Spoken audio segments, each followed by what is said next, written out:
ပဲစိမ်းခွဲချမ်းလေးတွေကိုမမီးနှက်တဲ့နည်းပါရှင်ပထမဦးဆုံးပဲကိုရေနဲ့တညရေစိမ်းနဲ့ရေစိမ်းတုံးကဆိုဒါလေးနည်းနည်းထည့်ထားပါတယ်မနေ့ရောက်တော့ဒီပဲကိုဆိုဒါတွေအနက်ကုန်သွားအောင်ရေနဲ့3-4ပြန်လောက်ဆေးပါတယ်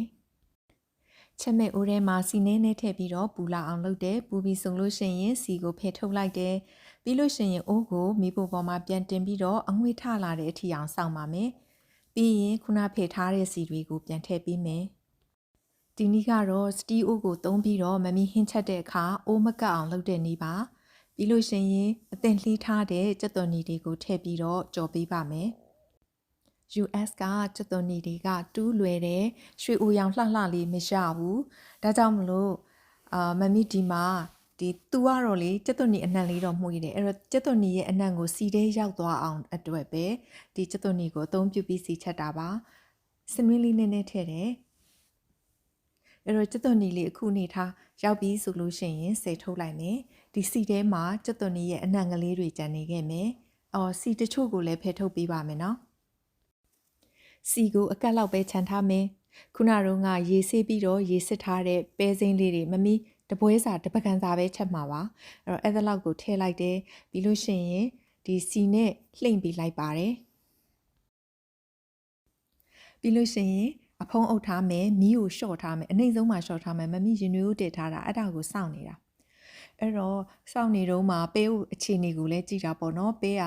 အောက်မှာအိုးကတ်နေပြီလားဘာဖြစ်နေပြီလဲဒီပဲကိုမမီးကလေအစင်းရောင်လေးရအောင်အခုမှပထမအဆုံးစပြီးချက်တာဒါကြောင့်မလို့ကိုကချက်နေရင်လေးလာနေရင်ပါပဲ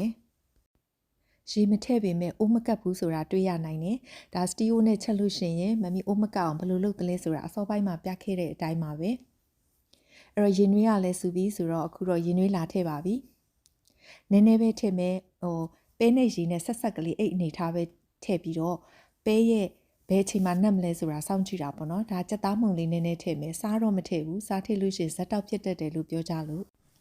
အခုဆိုလို့ရှိရင်ပဲကိုလေးမီးအေးလေးနဲ့နှက်ထားတာမိနစ်20ရှိပြီဂျားထဲမှာရေပူလေးနည်းနည်းထပ်ထည့်ရပါတယ်ပဲရဲ့အခြေအနေကဘယ်လိုမျိုးလဲဆိုတော့အစိလေးကနည်းနည်းဣပြီးပြဲထွက်သွားတယ်ပဲကနတ်တာကတော့ဣနေတာပဲတဖုံးလေးနဲ့ဖိစားရင်တော့ရပါတယ်အဲ့တော့အခုချိန်ကြတော့မှစားကိုအနှံ့အပြားလေးဖြူထည့်ပေးမယ်မမှုေပေးပါဘူးအိုးကိုလှေ့ပြီးတော့ပဲနှံ့ဆက်သွားအောင်လုပ်ပေးပါမယ်အဲ့တော့ဒီမှာရေကဆက်ဆက်ကလေးမတိမတာလေးပဲကျန်နေသူကပကံနဲ့ခတ်လိုက်လို့ရှင်အဲ့ရေကခြောက်သွားမှာအဲ့တော့အခုအနေကြတော့မှခုနကခတ်ထုတ်ထားတဲ့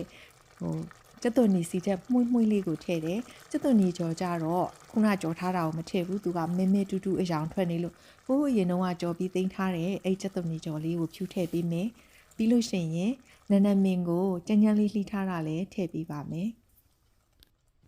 ပဲကိုပကံနဲ့ပြောင်းမယ်ဆိုတဲ့ခါကျတော့အခုလိုအိုးကချပြီးပူပူနွေးနွေးမှပြောင်းရတယ်အချိန်ကြာသွားလို့ရှိရင်ပဲကခဲပြီးတော့အခုလိုပုံစံကြထွက်မလာတော့ဘူးအဲ့တော့ green split ပီးလေးတွေကိုခုလိုမျိုးအစိမ်းရောင်လေးရချင်ရင် baking soda နဲ့တညစိမ်ပေးရမယ်ပြီးတော့အချိန်ကြာကြီးနှက်လို့မရဘူးအချိန်ကြာတာနဲ့အမျှအရောင်ကပြောင်းသွားလိမ့်မယ်